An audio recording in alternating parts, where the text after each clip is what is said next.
on top of covering how Square Enix is literally falling apart at the seams right now, we have breaking news that Square Enix has invested in a Danish indie studio to fund its quote-unquote dream game, Vault Breakers. And shout out to Pirate Nation for the heads up on this. This comes to us from Video Games Chronicle. Let me bring this up here. Square Enix has invested in Danish indie studio to fund its dream game. Publisher says it's always looking for exciting indie titles to support.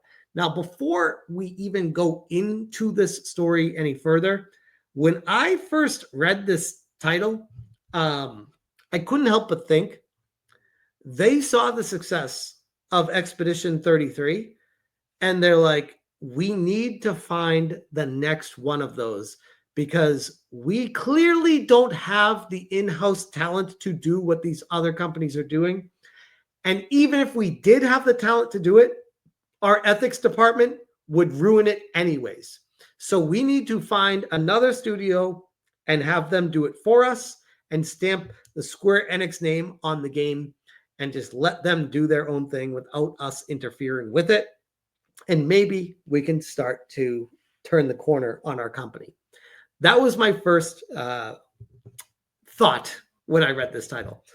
But let's see what they say here. Square Enix has invested in Danish developer BetaDwarf to aid in the development of its upcoming game, Vault Breakers. Vault Breakers, which was announced in January, is a top-down RPG. I'll tell you guys right off the bat, I don't love the art style. It reminds me way too much of like Clash of Clans or like a mobile game.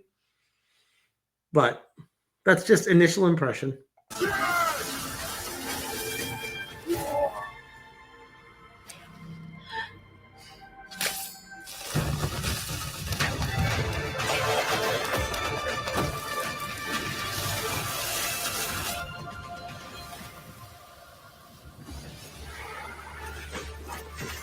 Okay, so it looks more like they said top-down RPG, but this feels more like a Diablo kind of dungeon experience.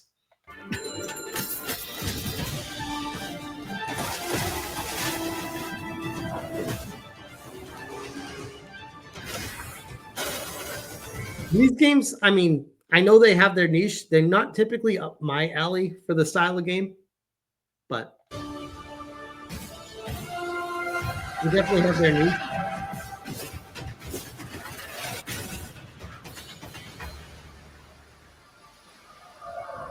Yeah, like Chloe says, no panty shot. Yeah.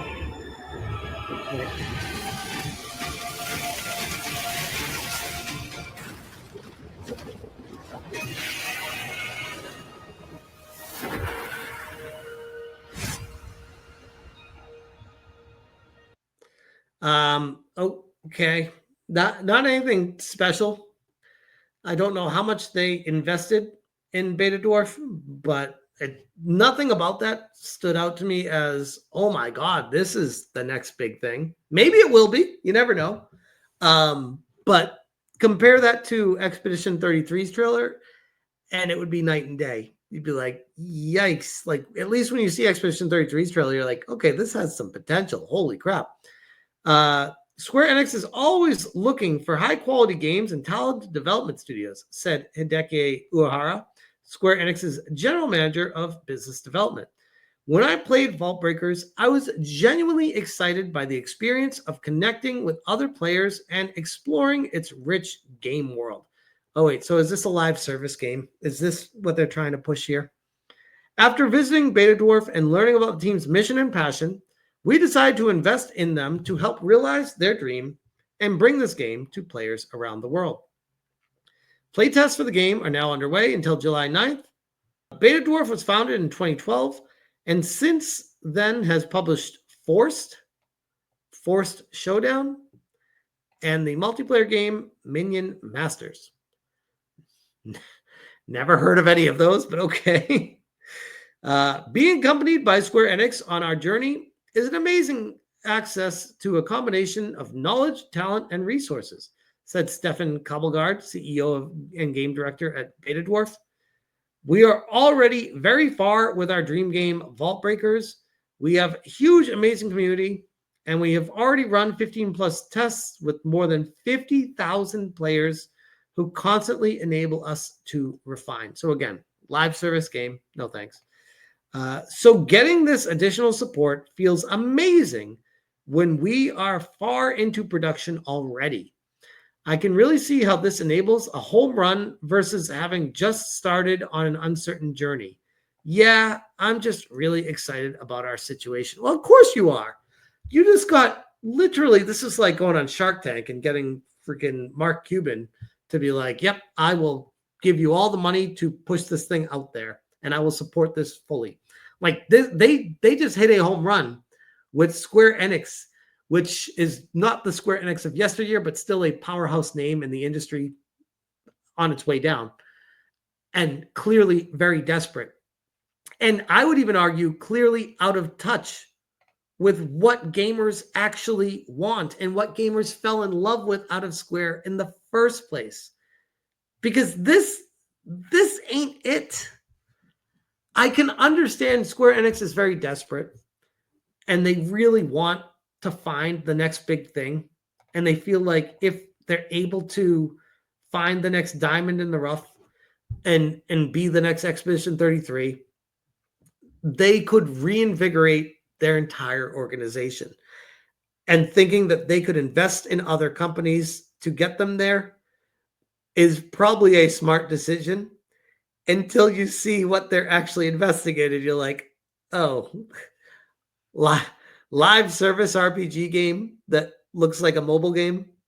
I mean, maybe it'll take off. I'm not trying to say it's definitely going to fail. I'm just saying this game on first look does not appeal to me. I'm sure if I was like a massive dungeon crawling Diablo fan, I'd be at least intrigued about this. And there are definitely, it's a fan base of people for that out there. But I feel like they missed the mark on this in a desperate swing and miss to try to get an indie studio to compete with Sandfall. They're like, let's find our own one and do it with something else. I almost feel like Square Enix, if they're too afraid to fire their ethics team, which clearly at this point they've proven time and time again that they are way too afraid to do anything to them, is the next option would be to purchase, acquire, or invest in indie studios that show promise and potential. Not the worst strategy in the world, but this, this ain't it. I'm sorry. The more I'm seeing this, the more I'm like, nope. And you gotta wonder, maybe they need to invest more money in traveling the world and finding these smaller development studios to find the games for them to invest in. Maybe that's what Square Enix could turn into. But what I'm seeing right now is they don't have the talent to even find the studios that they should want to acquire in the first place.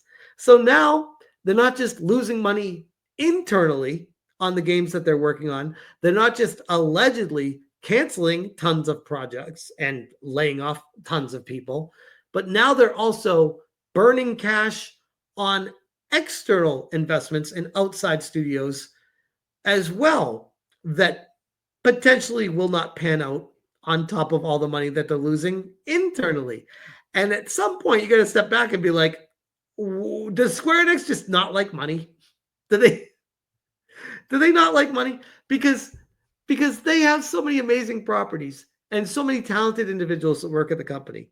And they constantly shoot themselves in the foot with their ethics department, destroying all of the creativity that they have there because they push ideology over the gameplay. And everyone can see it from a mile away.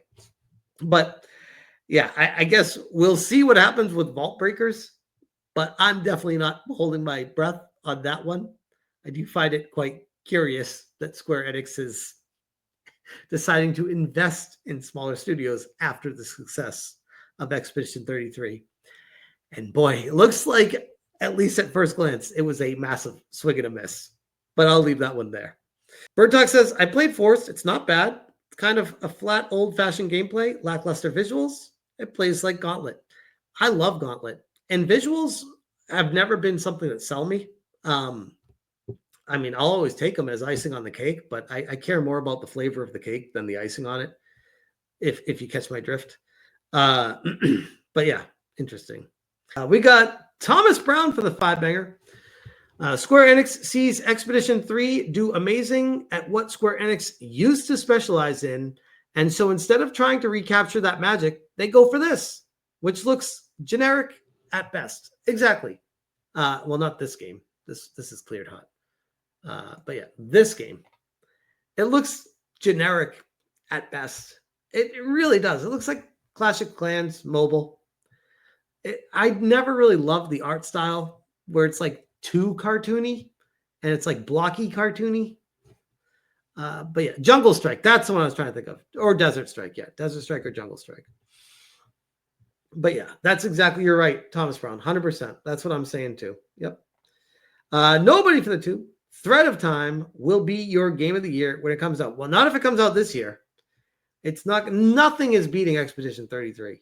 Nothing.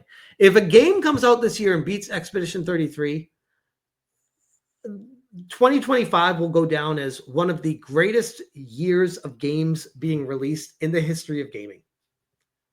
If we have a better game than Expedition 33 in the same year of Expedition 33, that, I mean, no matter what else comes out that year, you gotta be like 2025 was something special. So we'll see. Don't get my hopes up.